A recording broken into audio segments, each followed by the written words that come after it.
a coisa que mais bloqueia você de experimentar algo de Deus é sua mente. Sua mente te bloqueia. Aquela coisa de, não, isso não existe. Você é racional, cara. Entendeu? Primeira coisa é desligar. Imagina você ver um anjo na sua frente.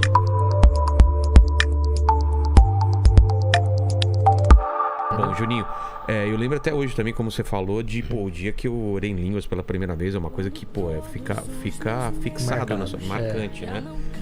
E eu já falei com outros pastores aqui, tem uma divisão, né? Tem gente que acha que os dons ficaram aqui depois do Pentecoste, e tem gente que acha que isso é engano ou não é bem assim. Qual que é o seu pensamento sobre isso? Eles acreditam que ele cessou ali com os apóstolos. O dom das línguas, dons de profetizar, dons de cura, exatamente. O que você acha? Operação de milagres.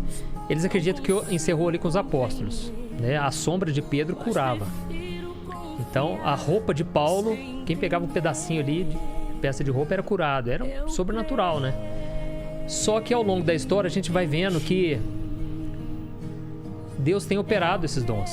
Entendeu? Os dons não tem por que os dons cessaram. Porque no livro de Atos ali, o livro de Atos, na verdade, deveria ser os atos do Espírito Santo, não atos dos apóstolos. Porque continuou ali a partir daquilo, né? E o próprio Paulo, que veio depois, que foi um apóstolo escolhido depois, ele falou, gente, eu oro em línguas mais do que vocês todos. Só que vocês estão orando de forma errada, vocês estão orando para se exibir. Tem que ter uma decência, uma ordem de decência no culto.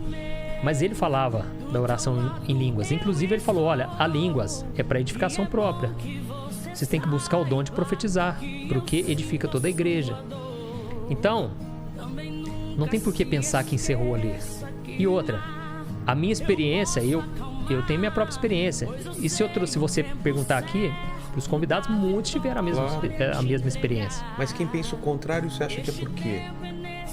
Tem uma simplesmente base na porque Bíblia? não acredita, não. Porque os apóstolos ali em Pentecostes, né? Na verdade, aquelas línguas foram outras que já até contaram aqui, né? O Lamartine falou disso, né? Que eram cada um falava na língua materna, né? Mas quando eles saíam dali, eles oravam pelas pessoas, as pessoas começavam a orar em línguas, entendeu? Então, aquilo não ficou só ali e continuou, né? Então é mais porque eles simplesmente não acreditam. Inclusive, um amigo meu, muito chegado, na época, quando eu falava pra ele que eu queria buscar esse dom, ele não acreditava. E quando eu recebi o dom de línguas, a primeira coisa que eu fiz, cara, fui encontrar com ele e orei na frente dele. Ele não acreditava que você ia conseguir ou não acreditava no dom das línguas? Ele não acreditava no dom das línguas. Ele acreditava que tinha cessado. Entendi. Cara, a primeira coisa que eu fiz, eu fui lá e eu falei o seguinte, olha, eu vou orar aqui pra você ver, ó.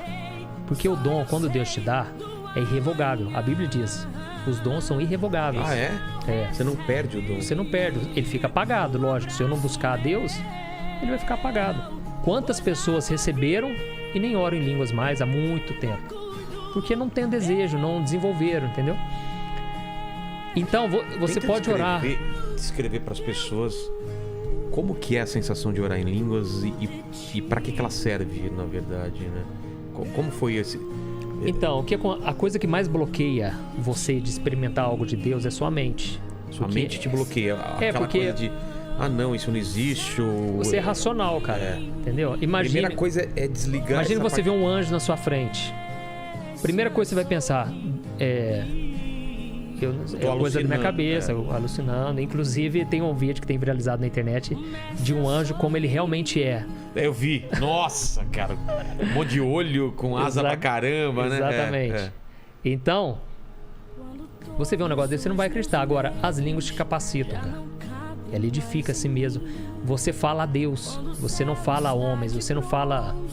É como se fosse você falar diretamente a Deus. Até mesmo porque muitas vezes a gente não sabe orar como convém. Mas seria a língua dos anjos ou não? Tudo dá a entender que são língua dos anjos. Quando Paulo cita, né? Em 1 Coríntios 13. Ainda que eu falasse língua dos anjos. Tudo dá indicação que é isso.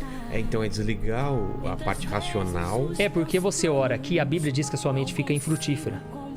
Você não entende o que você está falando. Por isso que Paulo fala, quando você ora em línguas, peça a Deus para te dar o dom de interpretação. Para você entender o que está sendo falado.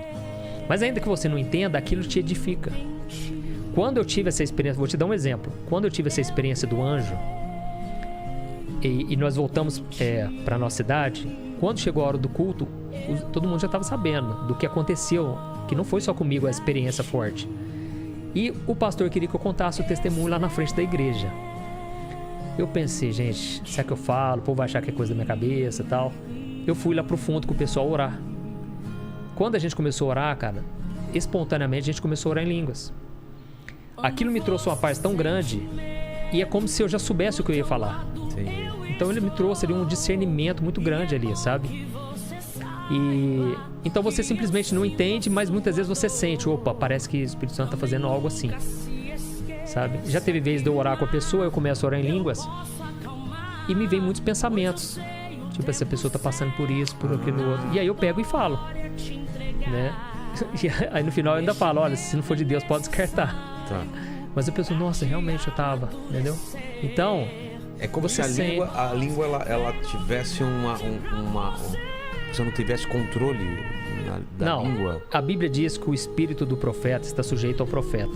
Como assim? Ou seja, o profeta tem o controle. A pessoa, ela controla, entendeu? Tá. Não é aquela coisa de, eu fui possuído e agora não consigo me controlar. O Espírito Santo não faz isso, entendeu? Separa, né? Tudo que Deus faz, ele te torna mais sóbrio, mais assim, consciente. É mais luz que entra. Ele não vai te fazer uma coisa e vai te apagar e você faz coisa que você nem viu fazer, entendeu? Isso aí é quando a pessoa tá possessa, endemoniada. O diabo faz isso, Deus não. Então, a pessoa, ela começa falando e tem pessoas que oram horas em línguas. Tem um ministério que eu gosto muito e sou muito edificado por ele, um ministério de louvor chamado Ouvir e Crer. É um ministério voltado muito para isso, sabe? Ah, é? É um pessoal que é muito voltado para os dons do Espírito Santo e então eu vejo que foi extremamente importante na minha vida, principalmente quando eu tive essa experiência do anjo. Então isso me possibilitou eu ter acesso a mais coisas que eu não tinha, entendeu? Mas espiritualmente falando. Todo mundo tem acesso ao dom das línguas ou não são todos que vão orar, entendeu? Tá. Paulo fala, olha, uns profetizam, outros... Uma pessoa não pode ficar triste de não conseguir. Não te torna mais santo, não muda nada em relação a isso. Você não é mais especial por causa disso. Então, durante muito tempo eu não orava. E o pessoal até falava, nossa, você não ora em línguas, cara. E você é assim, avivado, né? Imagina na hora que acontecer. E realmente é um revestimento de poder, né? Que o Espírito Santo dá. Depende da pessoa buscar. Entendi. Eu vou te dar um exemplo. Eu estava no acampamento e aí eu contando, né, dessa experiência, uma moça que estava jantando com a gente, ela falou, nossa, mas eu tinha tanta vontade de orar em línguas. E eu falei pra ela, você já buscou? Você já orou? Não, nunca pedi pra Deus. A pessoa que quer ganhar na loteria e não compra o bilhete, né? Exatamente. Eu falei, a Bíblia diz, você não tem porque você não pede. Pede hoje. Eu falei, então tá bom, vou pedir. Aí, a gente foi tomar banho e o pessoal foi, cada um pros seus quartos, tomar banho. E aí teve um culto da fogueira aquela noite. Quando começou o culto, cara, durante o louvor, uma moça começou a sapatear e começou a pular na cadeira e tal. O pessoal segurou ela. Eu nem imaginava, mas já era a moça. A moça começou a orar em línguas, cara. Era só pedir. Cara, naquela mesma noite. Então talvez ela pensasse, isso aqui vai demorar, né? Vai acontecer. E os outros dons da profecia, de cura? Isso. As pessoas confundem muito o dom da profecia, porque elas pensam que profecia é profetizar. Falar do que vai acontecer. Isso. Na verdade, existem outros dois dons. Dons de palavra de conhecimento e dons de palavra de sabedoria. Qual a diferença? Explica para... Dom de palavra de conhecimento em relação ao passado. Olha, Deus mostrou que na sua infância, tal. A de sabedoria, olha, Deus mostrou que Deus vai te usar muito nessa geração. Um exemplo, entendeu? O dom de profetizar é o dom de pregar, cara. Ah, é? É o dom de pregar. A palavra de Deus é a profecia. Entendeu? Só que é uma pregação que Deus te revela aquilo ali. É diferente do que você, vou pegar esse textinho que vou ler aqui e vou pregar. É algo que Deus, ele te dá, cara.